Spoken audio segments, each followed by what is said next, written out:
नमस्कार दोस्तों, स्वागत है आपका मेरे इस ब्लॉग में। और जैसा कि आप जानते होंगे, मध्यकाल में एक फक्कड़ कवि हुआ था जिसको कि सारी दुनिया कबीर के नाम से जानती है। और कबीर में जो सामाजिक बोध था वह मध्यकालीन कवियों में उतना नहीं पाया जाता है जितना कि कबीरदास जी में था। तो कबीरदास जी का एक प्रसिद्ध दोहा है कि चलती चक्की देख के दिया कबीरा रोए, दो पाटन के बीच में साबुत बचा न कोई।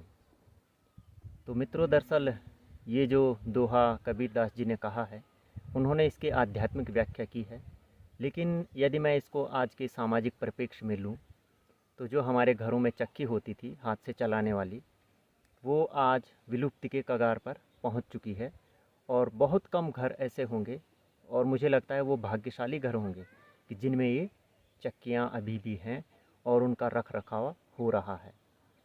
तो यदि हम अपने पर्वतीय अंचल की बात करें तो यहाँ पर ओखली और हाथ से चलने वाली चक्की या घराट, ये हमारे जीवन के महत्वपूर्ण अंग थे, क्योंकि ये हमारे सहचर थे और इन्हीं से हमें अनाज पिसा हुआ या कूटा हुआ मिलता था। इसलिए हम लोग इनके महत्व को जानते थे। लेकिन बाद में जब औद्योगिकरण हुआ, नगरीकरण हुआ, उसने ये सब चीज़ें हमसे छीन ली और समाज को सुविधाभोगी बना दिया। तो हमने भी अपने घर में एक चक्की रखी हुई थी और इस लॉकडाउन में हमने भी उसका जीर्णोद्धार किया और अब हम उसका उपयोग कर रहे हैं आटा पीसने के लिए। तो चलिए मैं आपको दिखाता हूँ कैसी होती है ये चक्की और किस तरह से बनाई जाती है और इसका हमारे जीवन में कितना महत्वपूर्ण योगदान रहा। जो हमारी पुरानी पीढ़ियाँ थी वे इन्हीं चक्कियों से अपने लिए आटा पीसते थे और अपना जीवन यापन करते थे। मैं माँ से जब उनके बीते हुए कल के बारे में बात करता हूँ तो माँ बताती है कि प्रत्येक परिवार में उस समय लगभग 10 से 15 लोगों का परिवार होता था, बल्कि इससे भी ज़्यादा लोगों का परिवार होता था।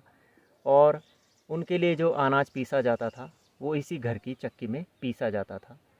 तो माँ जी बताती हैं कि सुबह 4 बजे उठ कर के जंद्रे में, जिसे कि हम चक्की कह रहे हैं, तो इसे हमारी गढ़वाली स्थानीय भाषा में जंद्रा कहते हैं, तो जंद्रे में पिसाई करते थे सुबह 4 बजे उठ कर के। और ये एक दिन का कार्य नहीं होता था बल्कि नियमित कार्य होता था, क्योंकि यदि जिस दिन सुबह पीसा नहीं गया उस दिन सुबह रोटी नहीं बननी थी। तो इसलिए ये ज़रूरी हो जाता था कि सुबह 4 बजे उठना और उसके बाद कुटाई और पिसाई करना।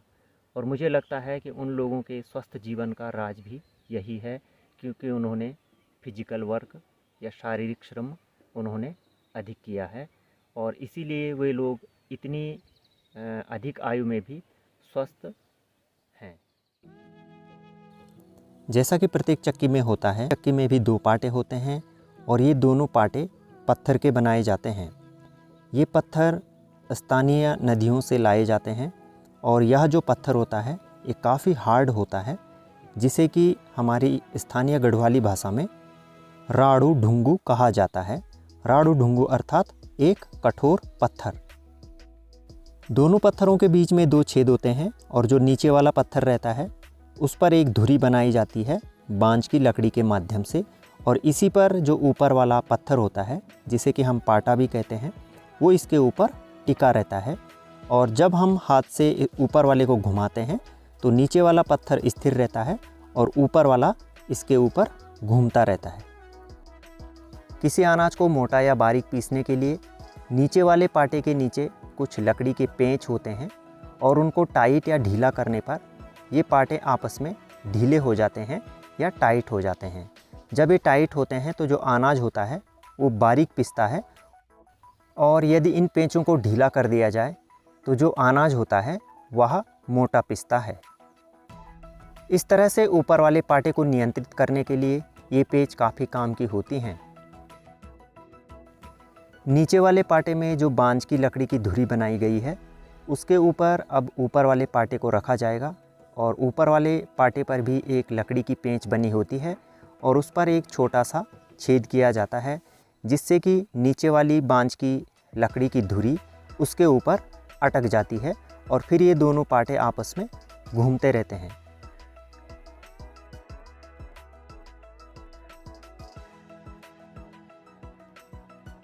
बांज की लकड़ी की बनी यह पतली सी पट्टी ऊपर के पाटे के निचले हिस्से पर चिपकी हुई होती है और इसी के माध्यम से यह घूमता है।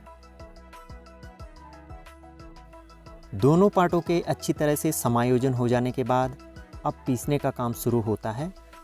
पीसने के लिए अनाज को पहले अच्छी तरह से सुखा लिया जाता है, क्योंकि गीले अनाज से चक्की खराब हो सकती है और जो आटा होता है वो चक्की के ही अंदर चिपक सकता है। इसलिए अनाज को पहले कुछ दिनों तक धूप में अच्छी तरह से सुखाया जाता है और जब वह अच्छी तरह से सूख जाता है उसके बाद पीसने का काम शुरू होता है। हाथ से चलने वाली चक्की भी एक मशीन ही है और जैसा कि आप जानते होंगे कि मशीन को स्टार्ट करते समय कुछ अधिक बल लगाना पड़ता है और यही नियम इस हाथ से चलने वाली चक्की पर भी लागू होता है। एक बार अपनी अच्छी गति पकड़ लेने के बाद यह चक्की निरंतर चलती रहती है और फिर हाथ से अधिक जोर नहीं लगाना पड़ता है।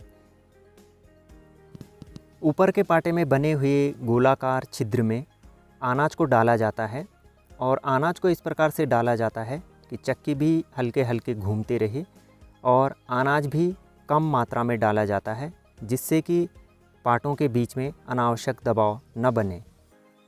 इस समय चक्की में फिंगर मिलेट यानी कि मंडुए को पीसा जा रहा है और इस मंडुए को भी लगभग 2 से 3 दिन पहले धूप में सुखाया गया अच्छी तरह से और उसके बाद इसको चक्की में पीसा जा रहा है। और आप देख सकते हैं कि किस तरह से चक्की से ये बारीक आटा निकल रहा है।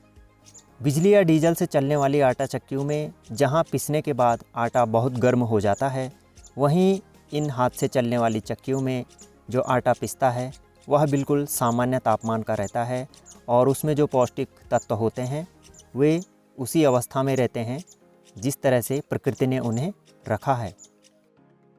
आज के मशीनी दौर में हमारा यह कर्तव्य बनता है कि हम अपने आने वाली पीढ़ियों को अपनी इस लुप्त होती हुई संस्कृति के बारे में बताएं, जिससे कि वे भी सतत विकास यानी कि सस्टेनेबल डेवलपमेंट की क्या बोलते हैं इसको? अग्रसर हो सके।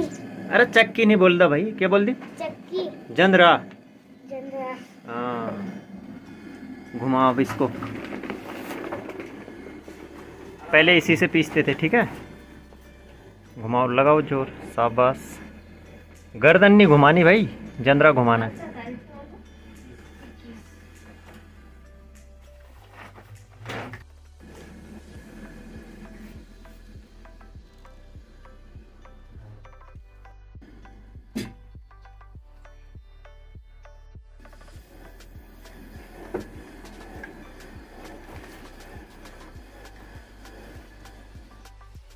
इस चक्की के जीर्णोद्धार का पूरा श्रेय पिताजी और बड़े भाई साहब को जाता है, क्योंकि उन्हीं के विचार के अनुरूप इस चक्की को पुनर्जीवित किया गया और मेरा श्रेय केवल ये है कि मैं आपके लिए ये ब्लॉग बना सका।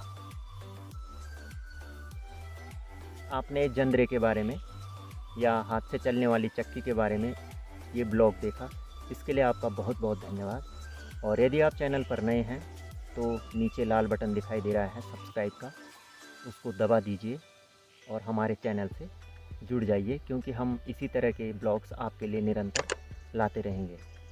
आप लोगों का बहुत बहुत धन्यवाद। जय उत्तराखंड, जय देवभूमि।